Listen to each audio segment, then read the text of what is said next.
Today I want to talk mise en scène, excuse my French, but I say it in French because this is French and I am French. And I will use as an example particularly my short film Khôra that's here on YouTube. To me, being a director is having an angle on your movie, having a perspective, having a point of view, and you need to push in that direction as much as you can.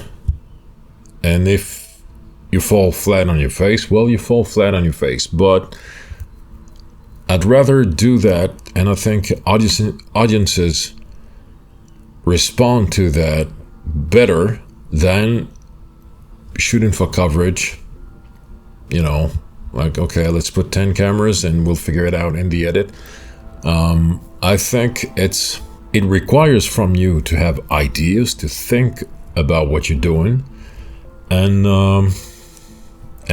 many people who love movies will know how to appreciate a movie that tries something and maybe misses the mark a little bit, but has a strong visual and overall identity. What I tried to do in Khôra is to have as many shots as possible work on different levels, because that's a mystery thriller. You want to have lots of shadows, you want to hide things in the frame. And so there's the scene in a kitchen. Two characters, they have a somewhat heated exchange, and that's during the whole setup of the movie. So there's mystery and tension. You don't know exactly who's who yet. And so there's a few different shots, and the shot that we're holding the longest in the whole scene is there's a female character, a male character is on the actor, but she has her shoulder and hair that block, I'd say, 2/3 of the frame. It breathes a little bit in terms of location. You see what's around the actor. We feel the actress's presence very strongly, even though we don't see her face. And the actor, it's almost as if he was in a close-up, even though it's not a close-up because there's more room around him, because that's the only things that you see is pretty much him and the props right next to him, and furniture and this and that. So there's mood in that. There's a choice. I held this shot as long as I could, and that's what I call working on two different levels. This is both a close-up and a two-shot, with extra mood, with lots of darkness in the shot. That's the kind of thing I'm talking about when I say you need to have an angle, a point of view, and push as hard as you can to see what can be obtained, what can be created, where this all leads you. You need to have an intense direction, and sometimes against yourself first. You need to enforce that point of view. You don't have to enforce it to have your crew do what you want and that's it. I think when you either know exactly why you're doing things, or you feel deeply about why we should try that, or also, because sometimes you don't have the answers and you're just like them, you're going for something.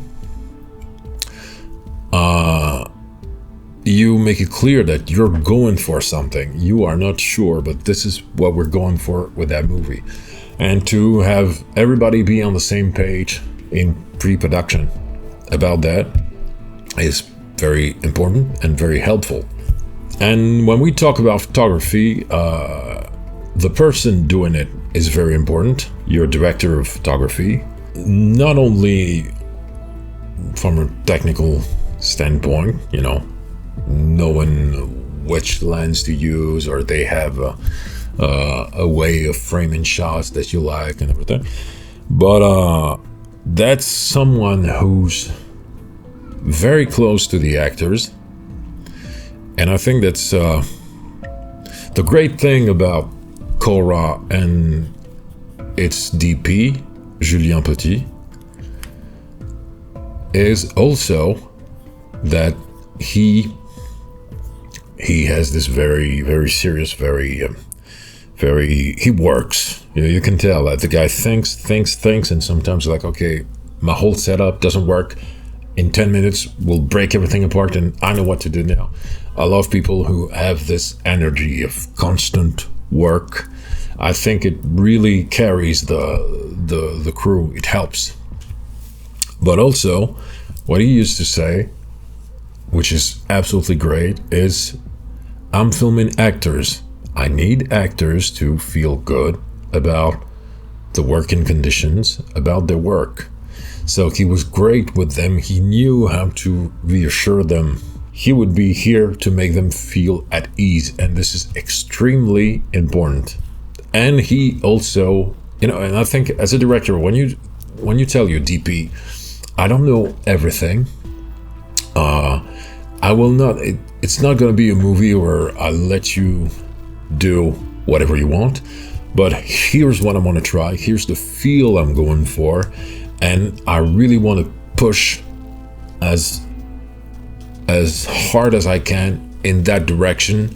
Let's do that. Everybody who loves their job will be up for the task and will appreciate the challenge. And what I try to do, especially in that movie, but this is something that I always try to do, is I will do very few takes. 2 or 3 is usually what I need. I try to cast actors that just get it, that get the role. And also, when they do something that is not what I had envisioned, I'm able to see if, okay, that works, that's different, but that works better for the movie, or maybe that it doesn't work better. But you need to be able to identify that as a director. Your director, you show them a direction, but you need to show them a direction. You need to see who they are and what they're bringing to the table, and give them a direction with, I'd say, as little words as possible. But some actors will need to break, just to feel more comfortable, to break everything down psychologically.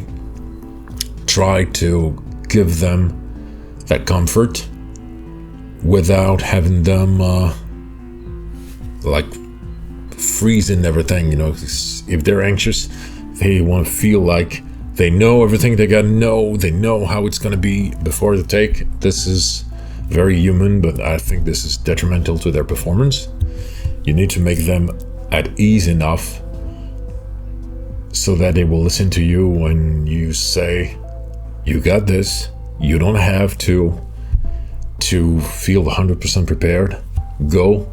It's gonna be alright. And yeah, what I do a lot is I direct from the inside, because I'm an actor too, and when I'm in scenes with them, I will not give them direction. I will change something, a line or a block in, as we're filming, which will, of course,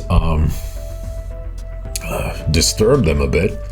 But most actors, if they feel comfortable enough with you, if they master their craft enough, they will love these moments of when you bring some spontaneous sense of play in the scene.